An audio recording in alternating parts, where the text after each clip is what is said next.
Grand Duke. We'll start here at the front. So you've got your Cruise Master DO35 and you've got your two safety chains. You've got a standard 7-pin flat plug which does all your trailer lighting, and you've got a Anderson lead that plugs into your car and that does all your battery charging.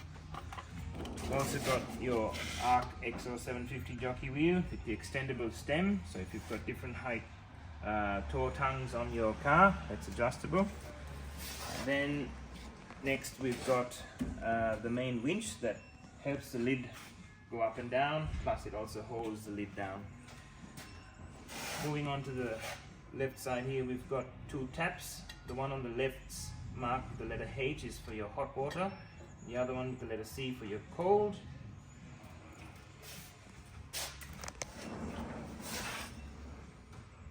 So next we'll talk about this middle section here, just in front of the main toolbox. You've got two 20-litre jerry can holders, and you got your two 9-kilo gas bottles. So with the gas bottles, you get the new safety connectors. You just basically screw them on clockwise and then open your gas. Another thing to note with the jerry cans, there's so many different sizes out there, and this particular one, the fuel safe one, fits in quite nicely. Just goes in, but you'll find that this other one here, the Skepta brand or whatever that is, these don't fit, so make sure you get a jerry can that actually fits in. In case the size is slightly bigger than this, you can actually take these out and turn them the other way, so it gives you a bit more room inside, or you can take them out altogether, which gives you for the larger size. Right, on the rear right hand side or driver's side, we have the main power panel. Currently it's switched on, so I'll turn everything off and show you. So the first one is your power switch, which supplies power to all these functions here. So you've got your fridge, which is power to the fridge compartment, sockets for all your 12-volt sockets and USBs in and outside the trailer. This is for your internal lights, and this is your master switch for your pump. You do have two pumps and two tanks, but they have their own individual switches, which we'll cover in a minute on the other side in the kitchen. You have your two water gauges, one for the rear tank, one for the front tank, and this is your 40 amp circuit breaker and trip switch for your Anderson plug, which is charging your battery via your car. So this here, one thing to note is when you're not using any power out of the trailer, make sure this is off, and you can also turn that off if need be. Alright, just go through the charging side of things. So obviously this 15 amp inlet, which is standard on all campers, you'll need a 15 amp cord, and if you're going to be using the 15 amp cord say at home and you don't have a 15 amp outlet at home, you can just use this converter. That'll enable you to use your 15 amp cord from a 10 amp outlet at home. So we're going to go ahead and just check the charging. So the camper can be plugged in at all times because the inbuilt charger will maintain the battery voltage. And so it is 12.5 volts at 78%, and this will start rising like you see now. That's a good indicator that the battery is taking charge.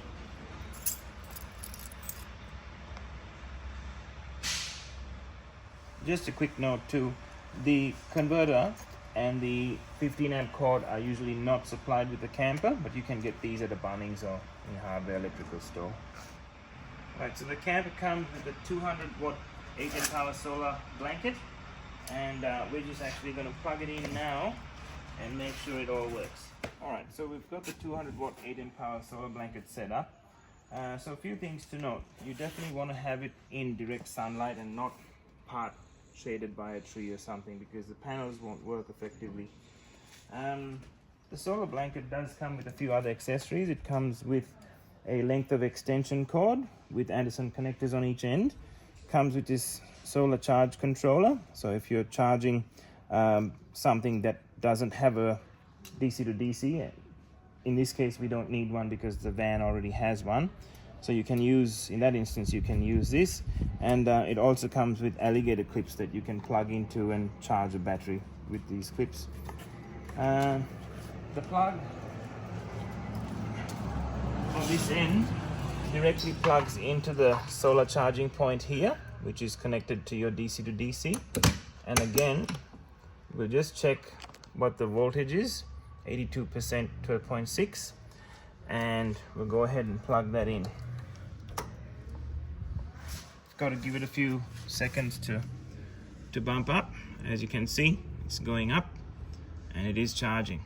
Now, one other thing to note, there is a very similar circuit breaker associated with this charging lead for the solar inside the battery compartment on the right hand side. So if something doesn't work, that's the first thing to check. And just touching base again, this one is for your Anderson lead that connects to your car. Right, next we'll talk about the two filler caps here. So like I mentioned before, you've got the two water tanks, one gauge for each, one for the rear, one for the front. Likewise, you've got the two fill points, one for the rear tank, one for the front. So obviously this is for the back tank, and the key for that is this big chrome tabbed one. So insert the key, turn anti-clockwise, comes out. That position, you can actually remove the keys out of this. So make sure the notch lines up, goes back in, and you're done. Right, so this here is a vent for the battery compartment. Nothing to worry about there, just vents out the hot air. Over here we have a storage compartment, which is intended for optional aircon. Next we have the top compartment here. This goes right through, it's for all your poles and that. And this one's actually a drawer. So just with these ones here, make sure that they press down when going in, and also to unlock, press down that way. You'll find a bag of guy ropes and other bits and pieces in here, all related to the tent inside there, pegs and all that. And here we've got your two wind down tools for your adjustable stabilizer legs. You have a wheel wrench here, one there, and Allen key, which goes for your plastic wheel caps. Just for the two chrome ones there, these are not serviceable, those are just plastic, goes in there. And a bit of paperwork, and that's for your DO35 hitch. Next compartment up from there is where all your canvas, and most importantly, fire extinguisher. Inside front left hand side, always keep that in mind. So that's the light colored one is for your annex roof and the rest of the walls, and that's the floor. And this one here is for your shower ensuite. Right, so we've got 4 stabilizer legs on the camper. So to lower them, basically you can pull this, swing it down, and make sure it locks into place. You do have several other positions as well. That one there, one more there. Put it in the position you like. Use the tool that's provided. Just wind it down. Wind it back up. Right, next on the front left-hand side in the big compartment, obviously we've got a large compartment with the fridge in it. You've got a deadbolt lock there and the push down slide lock there. Just before I pull it out, I'll mention a few things. So you've got a storage compartment there, got a ventilation fan, sucks the hot air out of the van, and we'll go ahead and pull the fridge out. So I'll leave that down for a second, pull it out, and you should feel a click, and then it should lock into place, not allowing the slide to go in. That's when you know it's all the way out. Make sure that the fridge is pulled all the way to the outside of the van. That'll ensure that this lid goes up and down smoothly when the main camper tent is open. Inside the fridge, you've got a box with your adapter for 240 and your 12-volt lead. Also, another thing with the fridge, you can buy these optional leads with the Anderson connector at the back of it, which is a far better connection. These are around $40, I think. And it would plug into this point here, which is a preferred choice nowadays. But if you do want to use the original provided 12-volt socket, you can plug it into there. And basically, this is for the ventilation fan. This one up here turns that on and off. And then the bottom one is for the lights in the compartment. Right, so we're going to go ahead and plug this fridge in now. So we've got the fridge plugged in now, and we'll just go through a few settings. So over here you've got your control, temperature control for the left-hand compartment, for the right-hand compartment. You've got your battery protection button here, and as you can see, currently it's set to high, meaning the fridge is going to cut out at a very high voltage. So we'll just go ahead, change that to low. Right, so moving back from the fridge compartment, we've got another compartment here. So this is basically your pantry. By the way, there's two sets of keys with the camper. I've got one in my pocket there. The top one goes right through, which I mentioned earlier from the other side. All your poles are in that one. And over here you've got the other drawer.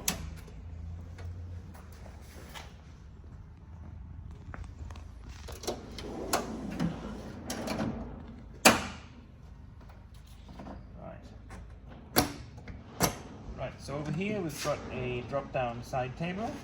You've got two 12-volt sockets, standard cigarette lighter sockets, and in the middle you've got a double USB point right there. Something to note too, with these, make sure you pull these upwards as they fold upwards, and then locking them, just put a little bit of pressure on the door. It's got a foam backing on there, and then just turn the key.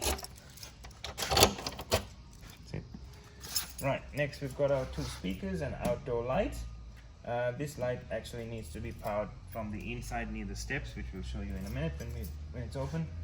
And go ahead and take the kitchen out. Right, so like I mentioned earlier, we've got two switches here, and these are for the two pumps. They control each individual pump, one for the front, one for the back. We've got a cigarette lighter point, and we've got another switch here for the light in the kitchen.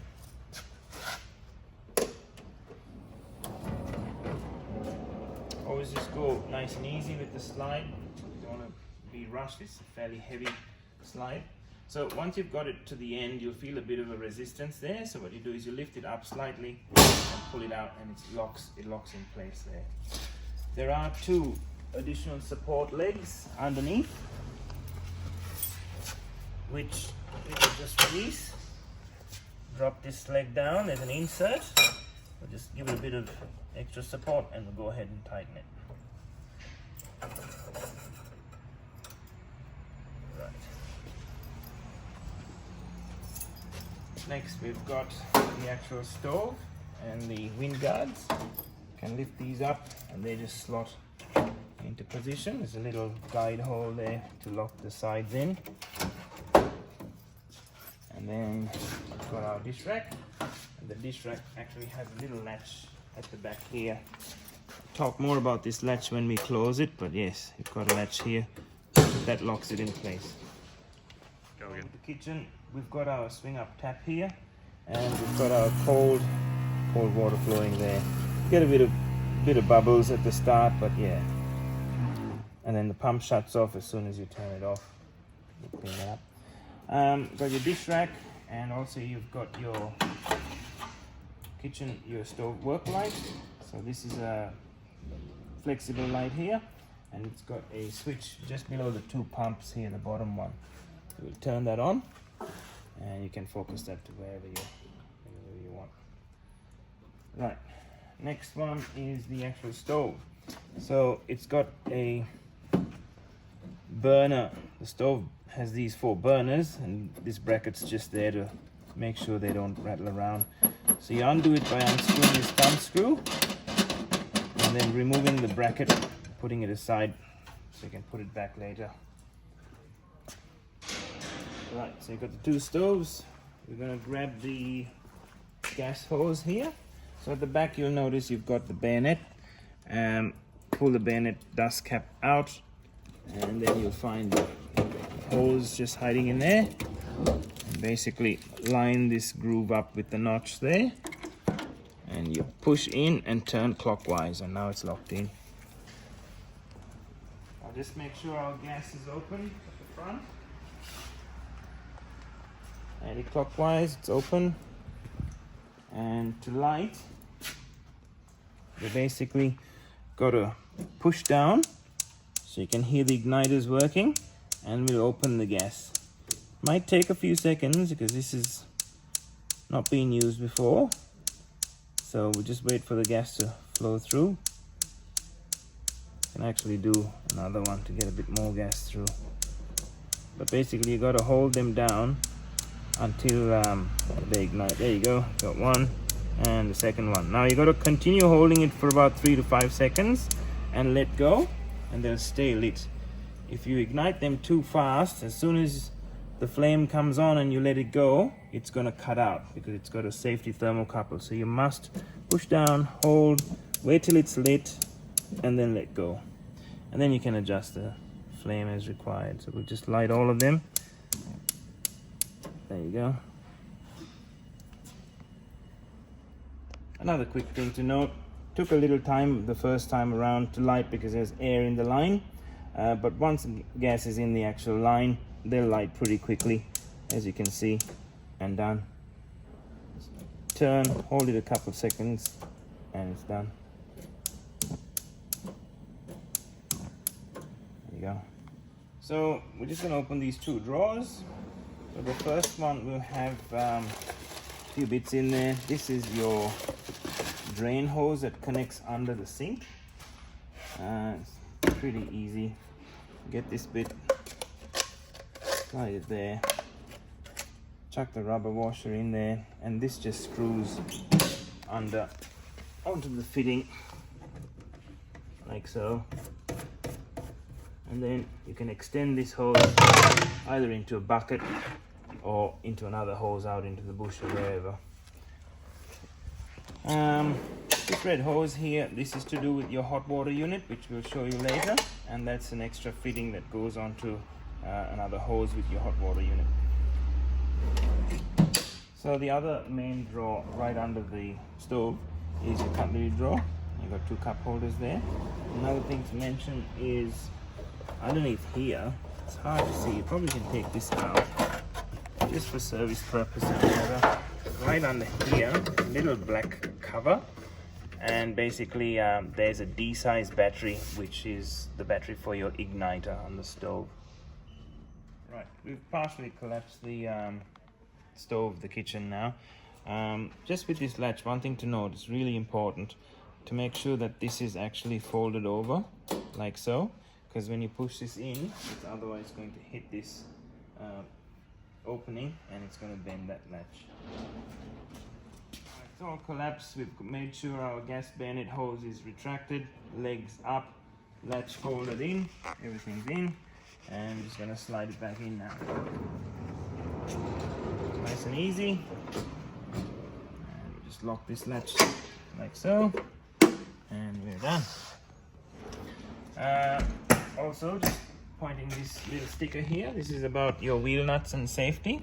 So basically, in your welcome pack there'll be a bit more information, but the provided wheel wrench down there on the wheel, as you can see, just make sure that you give this a good tighten up.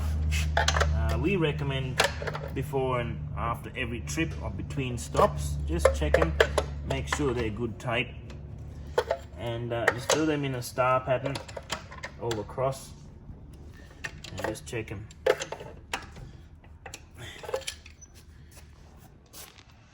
Right at the back of the camper, we've got obviously the 2 spare wheels. We've got your rear winch, which is used to close the camper's lid, and we've got the guide roller here.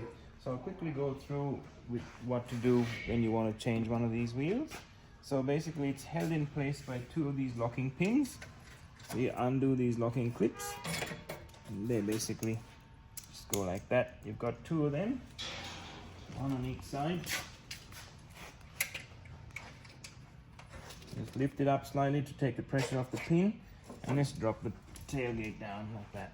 Now you can access the wheels. Right, next we're gonna proceed to open the main tent of the camper. We need to start by undoing the boat rack hold down latches.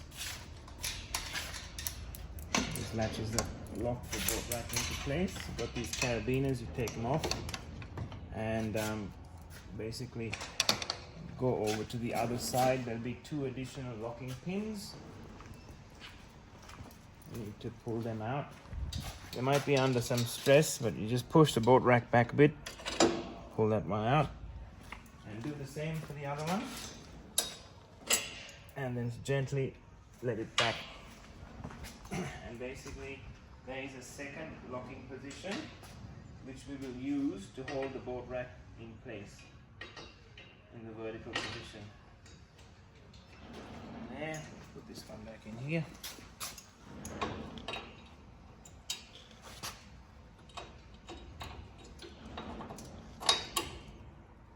Right, so that's in place.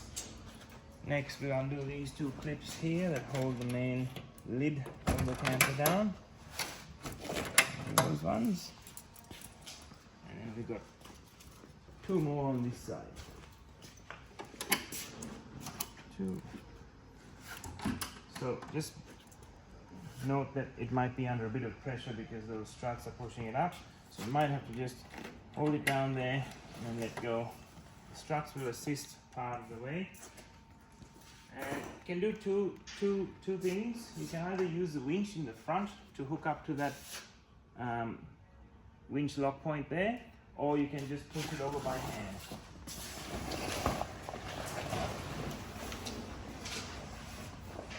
It's not going to slam down, don't worry. These struts do a good job of damping the fall. So like I said earlier in the video, you can use this winch to either pull it over, and it's also used to hold down the floor. Put that in there, and that's it. It's now open.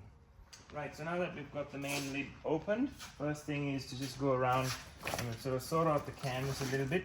Now just keep in mind the canvas might move in its sail track. It's made to do that, so you just have to walk around and nudge it into place. So this one here, as you can see, you slide it forward, and it's got these corners here, a hook and loop Velcro. It just keeps it tucked around the corner. This side, same thing, just pull that forward a bit. There you go. Put that one up.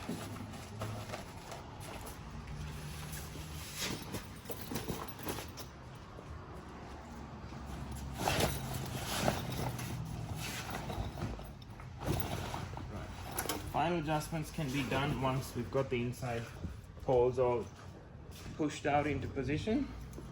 At this point, you just want to pull the canvas that needs to be on the outside to the outside. Right. Go ahead and open the door now. Get the keys.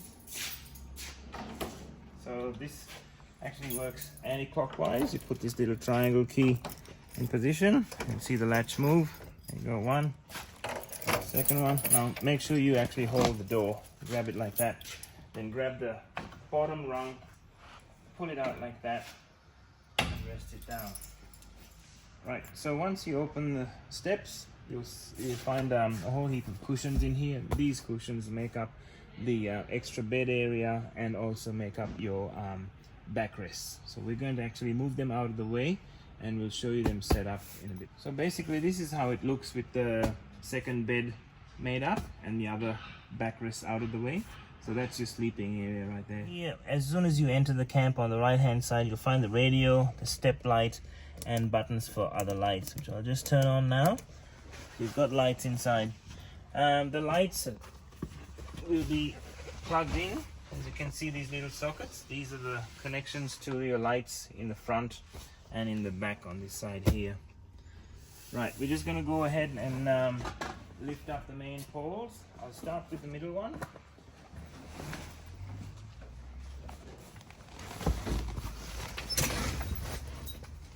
And then we'll do the front one.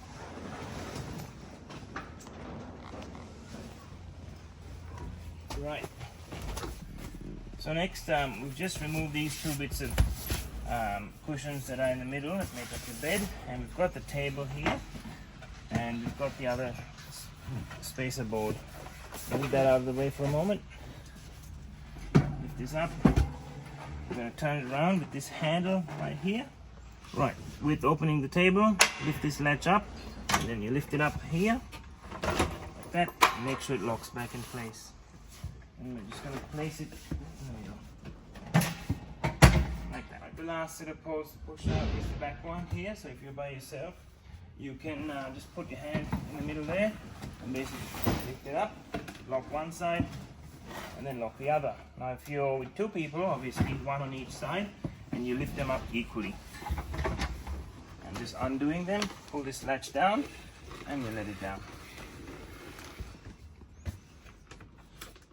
Just with the bed, obviously you're going to find these straps. These straps are just there to hold the bed in place when this closes. So you're basically going to undo them, move them out of the way, and put your bedding in place. And then obviously when you pack up, you can put them back, just clipping them together.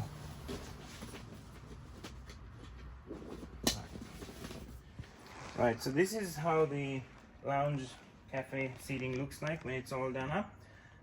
So you've got Velcro between the seats, obviously. Put your fingers in to part them, it's always safer. And also make sure that you've got these here, this holds the cushion in place. Got one on the other side as well.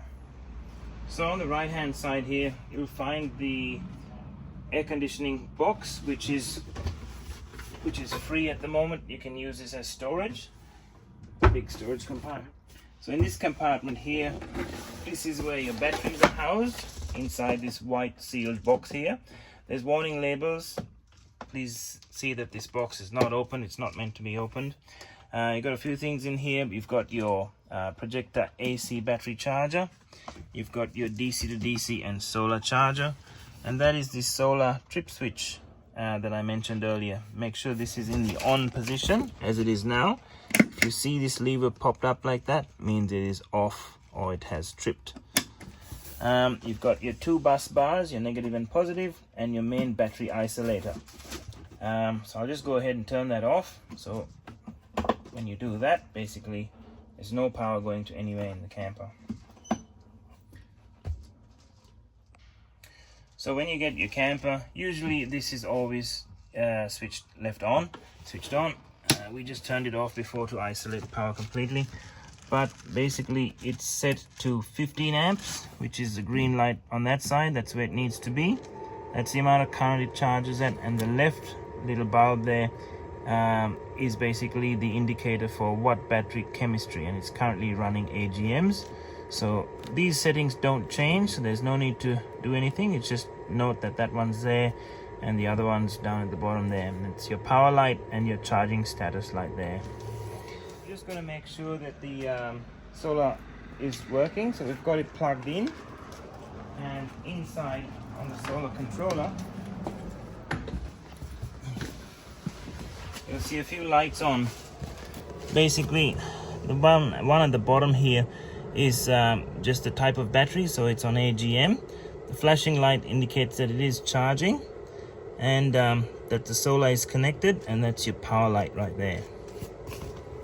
Alright, so now we've got the car running, and we're just going to check our DC to DC charging. So we're going to plug the Anderson in. Alright, and we just go check the controller and see what it's doing.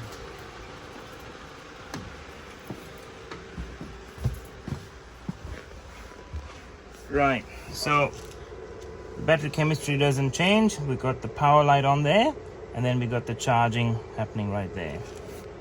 Right, the left hand compartment basically has your 240 volt main switch right there, so your circuit breaker for your mains. And just another thing to note, this power point here and the one in the battery compartment, they only work when you have the 15 amp mains lead plugged into the camper.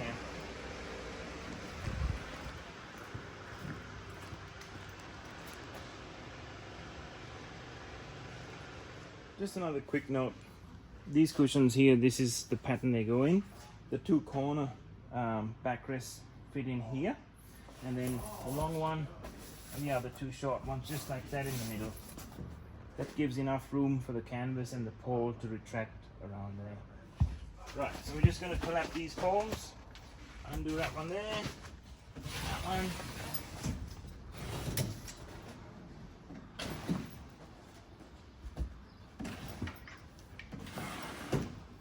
That button there, that's the one that, that's the switch basically that does the light above the stove. So that's one, that one's got to be on, and then basically you can cycle through the different modes, and if you hold it, it'll just go brighter.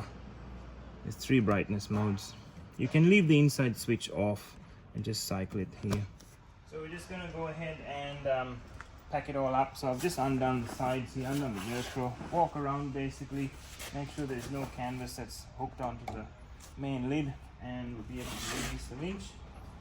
Now again, you can do this 2 ways. You can have the winch strap which would go over the top and hook into here to help you close, but otherwise if you just want to do it by hand, you can. So a good little thing to do is basically, while holding it vertical, if you have 2 people would be better, but you just want to make sure this weather strip over here is tucked in, and you don't want any canvas poking out here.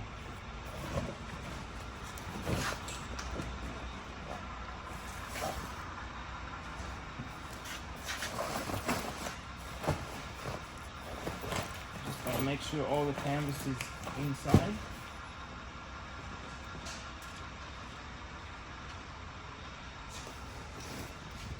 And then once that's in, we can go ahead and just close. Basically, we want to make sure all the canvas is pushed to the middle. Work our way around to the other side.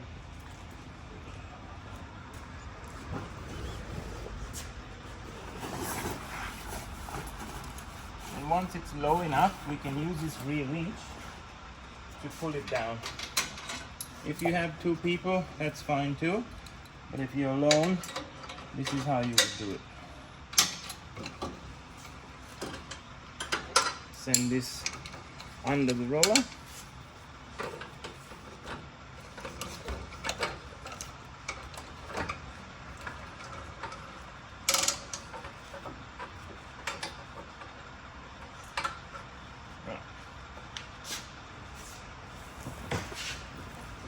By doing it this way, gives you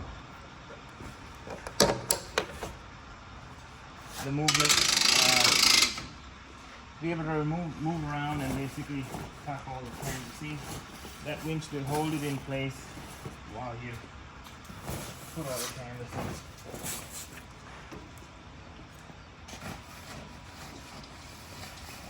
in. Right, we're going to proceed, wind down a bit more. Check again.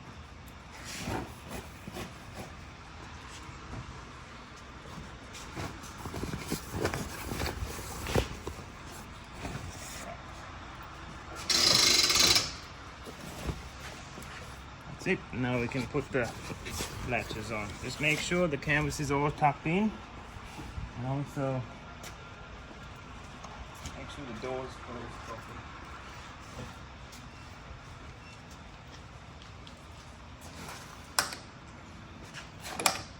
Right, put that one on while holding that one. Pull this one down. Do them both together, easier.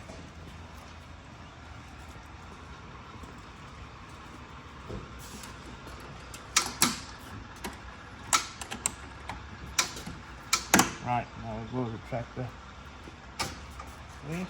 I'll do it a bit, this tension out. Hook this back into here.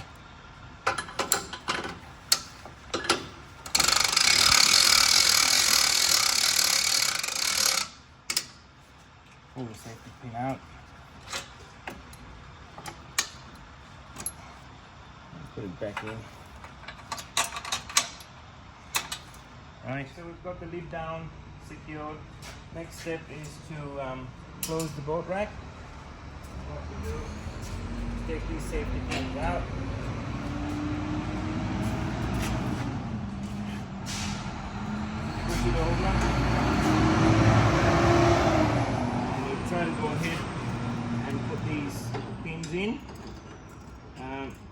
again, if you have help, would be good. If not, fine.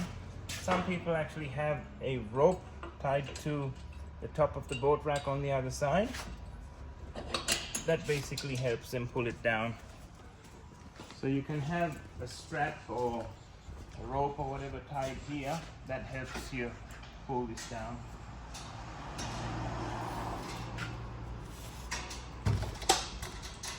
Just gonna lock that in place like that. And then we'll make sure we put our carabiner hooks back in. There should be 3. I think I've just dropped one before. And then we put the other remaining hooks. The locking pins into these latches that hold the lid down. And after that, we're pretty much done.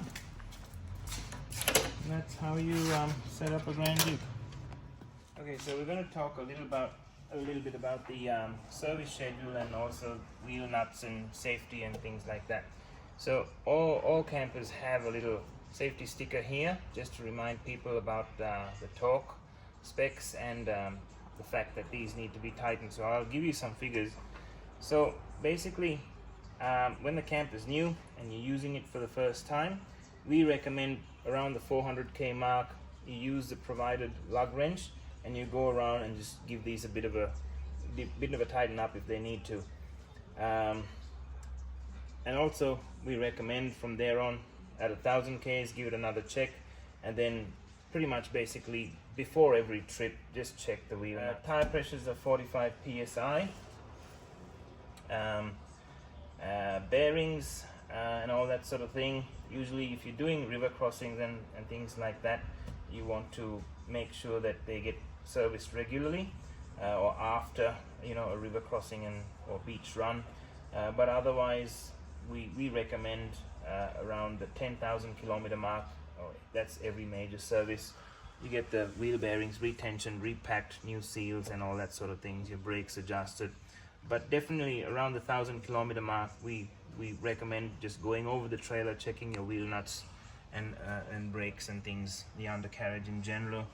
A bit of a shakedown test, if you will. So another thing we should touch base on is basically the batteries. Batteries shouldn't be unattended or uncharged for long periods of time. Say more than 2 or 3 months, definitely not. So these campers all come with an inbuilt projector 15 amp charger, and they have the 15 amp inlet on the other side. So if you can, while the camper's in storage, try to have the 15 amp plugged in, and that'll ensure that the batteries are charged. In the event you don't have mains power, use your solar panel, or make sure that you charge your battery every so often, every couple of months at least. The other thing we want to talk about is basically isolating your power. So there'll be the main power switch inside the camper, and you can turn that off, and basically that'll ensure that none of the devices or appliances or anything plugged into the camper are getting power. So you can have that switched off, and the mains input into the camper switched on, and that'll make sure the projector is working and charging. Also with the doors, we always advise that all these locks and drawers and drop down tables, everything be locked while you're traveling in transit. Whether it be going off-road, you don't want something to open and a kitchen slide out or anything like that, so make sure that all the slides are in, locked properly, all the deadbolts in, and the doors locked. That'll prevent any major hassles. Right, we're just going to go through the hooking up of the camper. So obviously you back the car up as close as you can, right? And this will be in the open position, making sure how the open position is. Basically press, slide back, let go, and you should see a clear hole right there. We're just going to undo the handbrake, roll it forward, get it into position, pull the handbrake on, and we're just going to lower the jockey wheel, and that'll settle the hitch onto the coupling pin.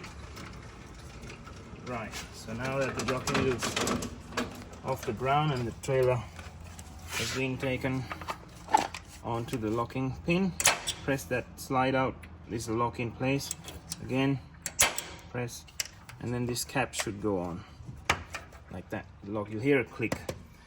We'll proceed and wind up the jockey wheel. So there's different positions over here.